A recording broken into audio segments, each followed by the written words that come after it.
Dry January, does it actually help people quit drinking, or should it go the way of the Yeehaw Challenge? Now, side note, I am old and I have no idea if the Yeehaw Challenge was an actual thing, so please let me know if Google didn't lie to me in the comment section. So you've probably heard that fewer and fewer people are drinking across both the United States and the world, and that's true. We are seeing declining rates of alcohol use, and there are quite a few reasons for this. If you want me to go down that rabbit hole, I would be happy to.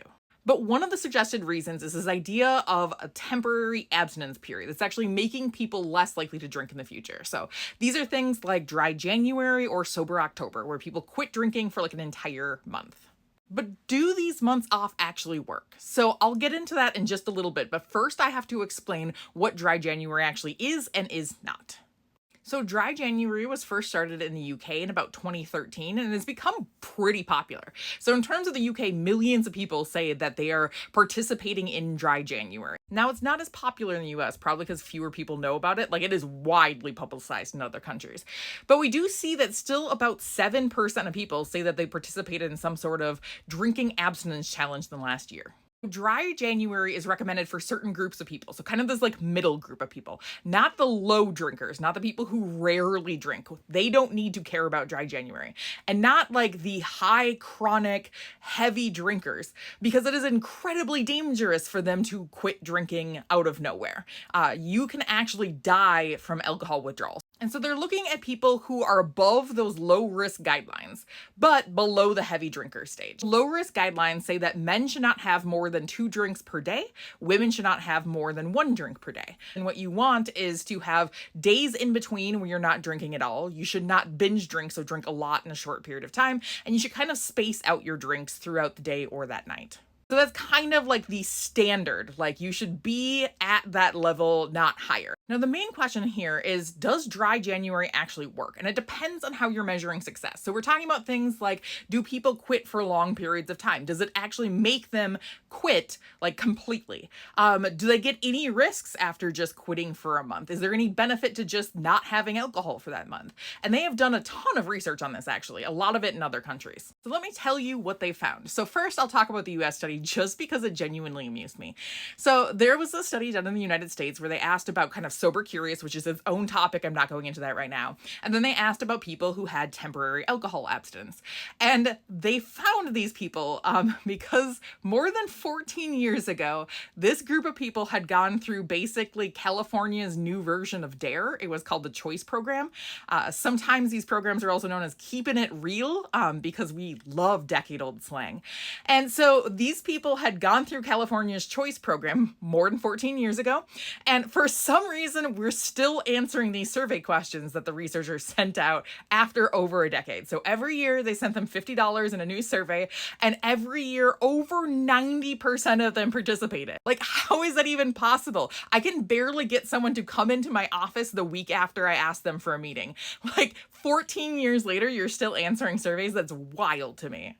And what they found in this study in specific is that over 85% of them had actually stayed dry for the entire month of January. And there are a lot of benefits that occurred from this. So on a psychological level, people said that they had kind of overall more happiness. They had a general sense of well-being that was better than before. They also said that they felt more self-control and they were able to actually decline alcoholic drinks in public far more often than they used to. And they had greater physical well-being too. So they said that they slept better, that they actually lost weight, that their concentration was higher.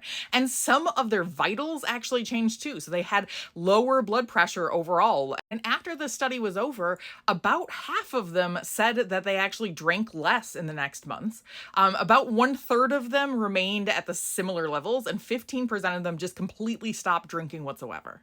They never picked it back up after Dry January. And even if they hadn't actually remained abstinent for that entire month, they still saw benefits too. So they had suggested that there was better mental well-being in people who had just attempted to quit for Dry January. And also overall, their alcohol consumption went down and they were less drunk even the months after that. This is apparently called Damp January, and I genuinely love that. Now, there were some negative consequences of this too. So people reported that they had fewer social connections with their friends who still drink, which makes sense because you're not going out and drinking as often with them as you probably previously were. And there is this discussion about what is known as a rebound effect. So people who actually start to drink more after that. Now, there was a study done in Belgium that was looking at their version of dry January, which is February, and it's called Journée Minéral. Sorry for the terrible Minnesotan French accent there. I promise I do speak French. They found that there were no rebound people. And the United States study said something very similar. Like very few people actually went and drank more after that. That's maybe not that big of a concern. So on an individual level, it does seem to work. On a population level, probably not. Now, scientists have done these modeling experiments to see like what level of participation is necessary in dry January to see a population level change. And what we see is that you need about 20% of the population, so 1 out of every 5 people who drink at this level, to actually go through dry January to see any sort of change. And you need 100% to see moderate change, which ain't gonna happen. Now, who benefits most from dry January? So it seems like those people who were most concerned about their drinking at the beginning were more likely to benefit. And if people were more reactive to alcohol cues, so if they actually looked at the alcohol cues, we literally did eye tracking studies with them, we found that if they were more reactive to the alcohol cues, they were less likely to remain abstinent for that entire month. Now, there are some problems with these studies. First, we can't actually do a proper experiment. We can't force people to quit drinking for the entire month. So the people who are more likely to participate are the people who are more likely to actually quit. So we already have kind of like a bias in this. Now, that's not a problem for reality. We want people to quit, so good job quitting. But it is a problem for us doing research because we don't know how helpful it actually is. And we need to get kind of our messaging on brand. So it seems like younger people are more likely to participate in dry January to either help with donations to charity because you can set it up that way, or to just save money in general, whereas older people are more likely to quit for things like health reasons and to lose weight. So if we had better messaging for groups of people and more messaging in places like the United States, this could really help. And from my perspective as somebody who loves behavioral economics, we can figure out better ways of doing this. So for example, there's this social norms effect, whereas if we tell people oh, you use a lot more electricity than your neighbors, people will actually reduce their electricity consumption. That's the same with things like organ donation and blood donation. If you tell people that there are tons of people who are organ donors who are volunteering, you want to be part of that group. So what we see is that 85% of people were able to fully complete the dry January who signed up. So if you say that might make people be like, okay, 85% of people did it, I can do it too. It's like that same feeling that I got when I was trying to hike up a mountain.